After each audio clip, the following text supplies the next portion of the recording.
Have you ever wondered why it's impossible to eat just one potato chip, but remarkably easy to stop after one apple? It isn't a lack of willpower, it's a design feature.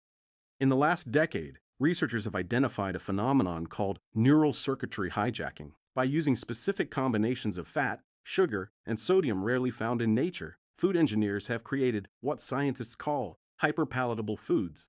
These foods don't just taste good. They trigger a supra-additive dopamine response in your brain that can be as powerful as some drugs.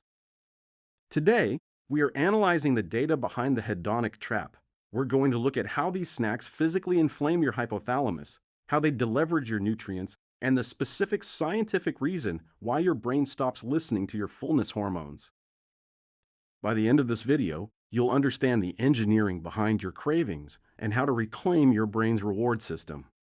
Welcome back to Simple Health Secrets. To understand why the modern world is struggling with weight, we have to look beyond calories and into the mesolimbic dopamine pathway. This is the brain's primary reward system, which evolved to help us find energy in the wild. But in the modern food landscape, this system is being overwhelmed. We're analyzing the HPF Framework, established by researchers like Dr. Tara Fazzino, which identifies the exact nutrient clusters that bypass your homeostatic defenses. We're going to look at the blend index, a mathematical metric of overeating, and see how engineered foods cause hypothalamic degradation. It's time to stop blaming your discipline and start analyzing the data of your diet. To study how food affects behavior, scientists have moved away from subjective terms like yummy to strict nutritional thresholds. According to the data, a food becomes hyperpalatable when it hits one of three specific clusters. The FSOD cluster, fat and sodium. Think bacon or potato chips. This requires more than 25% of calories from fat and at least 0.3% sodium by weight. The FSUG cluster, fat and sugar. The classic bakery trap, donuts, cake, and ice cream. The CSOD cluster, carbohydrate and sodium. Think pretzels or popcorn with butter. In nature, these combinations are almost non-existent. A steak has fat, but no sugar. A fruit has sugar, but no fat. When we combine them, we elicit a supra-additive response, meaning the dopamine hit is significantly larger than the sum of its parts. Data shows that in the US, nearly 62% of the food supply meets these hyper-palatable criteria, creating an environment where our reward systems are constantly under fire. When you consume these engineered clusters, your brain's ventral tegmental area, VTA, releases a surge of dopamine into the Nucleus Accumbens shell. This is the critical hub that integrates your survival signals with your reward signals. The data shows that during the consumption of hyperpalatable food, specific neurons called D1SPNs experience characteristic pauses in their activity. These pauses act like a green light, disinhibiting downstream structures in the lateral hypothalamus and ventral pallidum. Effectively, the reward signal jams the satiety signal. Your brain is so focused on the dopamine reward that it physically ignores the hormones like leptin and PYY that are trying to tell you you're full. This is the hedonic override. Your desire for pleasure is now outcompeting your biological need for energy balance.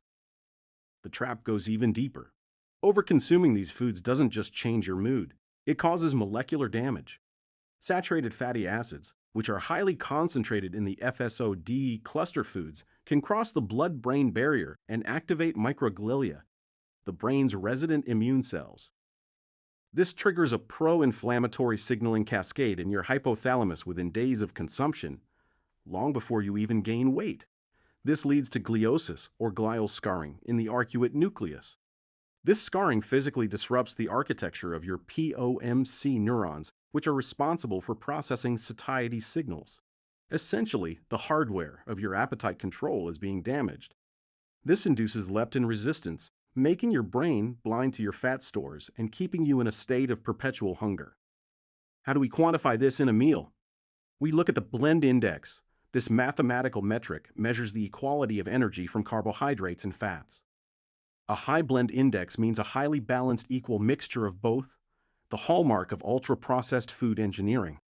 In a 2024 metabolic ward study by the NIH, researchers found that when people were given an unprocessed diet, they naturally chose foods with a lower, less balanced blend index. This leads us to the micronutrient deleveraging hypothesis. Humans have an evolutionary, nutritional intelligence. When we eat ultra-processed foods with a low micronutrient to calorie ratio, our homeostatic system drives us to eat more just to satisfy our basic biological requirements for vitamins and minerals. We aren't eating for calories.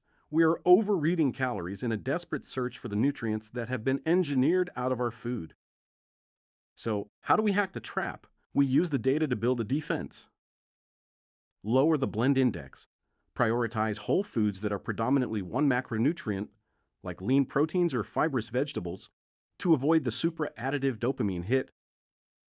The 50% rule. Ensure half your plate is non-starchy vegetables. This provides the volume to trigger gastric stretch receptors without hitting the hyper-palatable thresholds. Micronutrient loading. Focus on nutrient density. When you provide your body with the potassium, calcium, and protein it needs, the nutritional intelligence system naturally shuts down the drive to overconsume. Avoid the protein decoy. Be wary of ingredients like MSG, which mimic the sensory signal of protein to trick your brain into overconsuming nutrient-poor foods. If this analysis of dopamine and food engineering changed how you look at your pantry, hit that like button. We've added a dopamine trap cheat sheet to our community resources, link in the description, to help you identify hyperpalatable clusters in the grocery store. Join our community of data-driven eaters by subscribing, and tell me in the comments, what is that one trigger food you can never stop eating once you start? Let's analyze the clusters together. You aren't broken, and you don't lack willpower. You're just fighting a system engineered to win. Start choosing nutrients over hits, and your brain will find its balance again. In our next video, we are analyzing metabolic flexibility, the data-driven guide to teaching your body to switch fuel sources effortlessly. See you then.